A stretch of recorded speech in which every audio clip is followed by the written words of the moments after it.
I'm thinking that young people don't really have much trust for police. Police are going out there, and there's so many young people dying in police custody or at the arrest stage that it's actually widening that gap in the community. I believe that the community now is at a point where they don't trust the police. The relationships before were bad enough. Now there's no trust for the police because the police are just at the forefront of all of these unanswered deaths, and the community, this is the way I feel, are fed up of it. They want answers.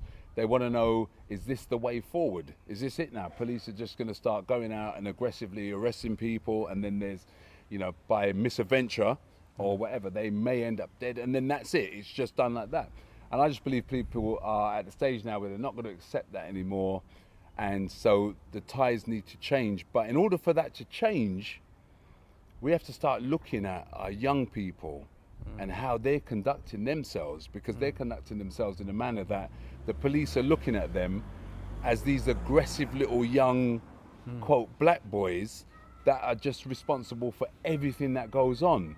And I don't believe that's the case. I believe that young people just need to learn certain things or have certain values installed back in them to make those changes. And then the police can't look at them like that.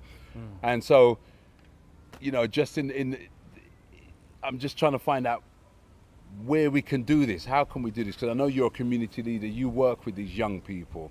You see the ones that respect the law, that respect life, and you also see the ones that don't respect it. So what do you think about how this, what kind of solution can we come up with? I just think the police need to change their approach. And I mean, most men on the road, you understand, like when they're interacting with police, whether it be a stop and search, they ain't physically trying to challenge the police. Like they might come off with a lot of verbal, what you stopping me for, no. But it ain't nothing to grab a man by his neck and put him in a chokehold, you understand? Or 6 police officers get him on the ground and suffocate him, you understand? So I believe the police need to change their approach, and the kids need to be educated regarding stop and search and what their rights is. So when they do encounter themselves in situations like that, they know how to handle it instead of just acting off impulse, like, what are you stopping me for? No. You get me?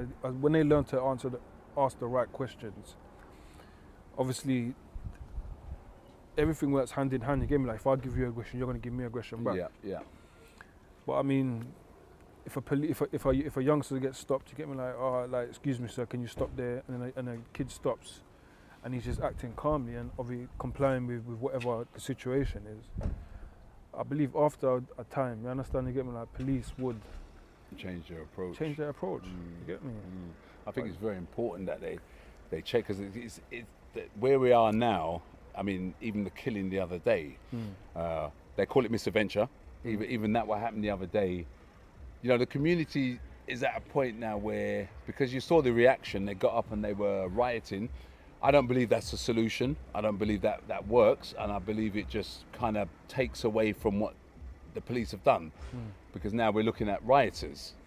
But it's like it does and it don't, you get me? Because obviously, like it's quoted, you get me, like a riot is a language of the unheard. So if these killings are happening and then you're going through the justice system where obviously you're trying to get justice for your child, and then nothing happens after a year, 2 years, you understand, like nothing don't happen, you get me, like eventually you're gonna get fed up of that. So people just, and these kids had enough of it. Yeah, these kids have seen what happened with Mark Duggan. He was lawfully killed. He never had a gun in his hand, but he was lawfully killed. And then there was Jermaine Baker, similar situation, and now this kid here. You get what I'm saying? It's like, if you ain't gonna listen to us, this is our way of making you listen. You understand? Yeah. It doesn't bring any good, but it gives them a platform. A platform. Again, it gives them a sense of recognition. Yeah. You understand? And if every time there's a death, you understand, people are coming out and rioting, burning down buildings or whatever the case may be. I mean, eventually the government's gonna have to think, you know what, we can't afford to keep letting these things happen. You understand? One, you get me, like obviously Britain cares about their reputation. They care about tourists coming to England and spending their money and so on and so forth. So when outsiders from different countries are seeing these atrocities happening on a regular basis, they're going to think, well, I don't want to go to England. And then they're going to have to address the problem to Exactly. keep the tourism going. Exactly. So in terms of the young people, Mm. yeah, and because you mentioned before about how they conduct themselves, Mm. I think that's one of the key points, is how they conduct themselves means that you can't be, for example, if you conduct yourself correctly in when the police stop you, they're not going to get as aggressive as they normally do, because then it will stand out. Then it will see.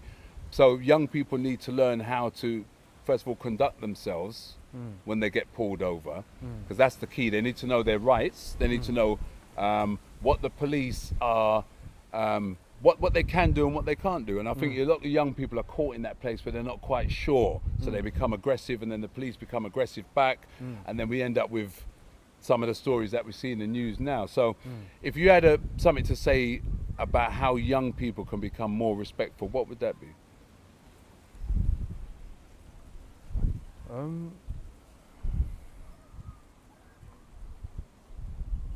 Just change the way you move, man. Just change the way you move. I mean, half of these kids are out here doing things that they're not supposed to be doing. You get me? Like, half of it's down to, like I said before, I believe, you get me, some of these kids, you get me, their parents allow it to happen, because half of these parents know that their kids are involved in certain things, but they're not challenging their kids. You understand? Or some of them are and just don't have the strength to deal with them, whatever. You get me? I don't know, man. It's just a bad time we're living in right now. But families do need to get involved with their children, and just advise them, you get me, like make them aware of their surroundings, you get me, and make them know that, look, get me, I was once here, you understand, you get me, like if you move like this is what's gonna happen. With my son right now, my son's 17 years old, and he's at that age where he's trying to test boundaries, and he's trying to do things that he's not really supposed to be doing, and you know, like even like he comes over here, Broadwater Farm, chills with the guys and all that, you understand? I just don't want him to be that street youth, but because when I had him young, so it's like I was bringing him around certain things that anyone in their right mind wouldn't have brought their kid around, you understand, you get me? But because I was young, I was immature, I didn't really know better, you understand? Like I've never, like my father wasn't a role model to me, so it's like I've had to go through my experiences to learn myself. So it's only now that I've matured, I've said to myself, you know, I've kind of set him up, I've kind of set him the wrong way. Yeah. So it's like where I've set him the wrong way now, I'm trying to pull him away from that. Pull him back from that. He's already kind of trying to get involved in all that, you understand? So the best thing I can do is just advise him and just make, like I said, make him so aware of his surroundings and make him know, look, you get me, like if this is the route you're gonna take, this is the outcome of it. You understand? Like if you take this positive route, this is the outcome. You understand? You get me? Like this doesn't make sense. This more makes sense to do this, you understand, going to work. Do this, You understand? And just making him see the differences, you understand? And obviously, kids, you understand, like they might not act upon what you say straight away, but the more you're telling them, you get me, like it gets into their brain, you understand, eventually.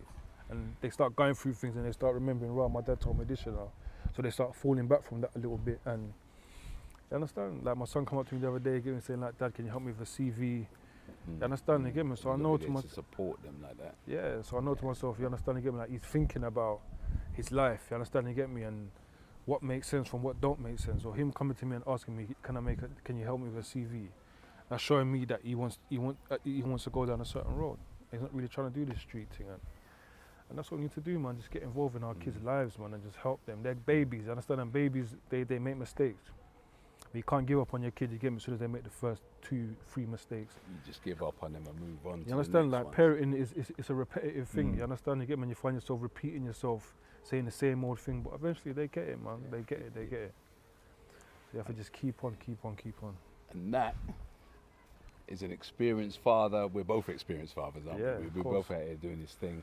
And so, I mean, hopefully this video has been helpful. You know, like I said, we touched on certain points. Take something away from this, get involved in a child life, or get involved in your child's life, and just try and, you know, it starts with us, and I believe it's going to end with us. Yeah, of course.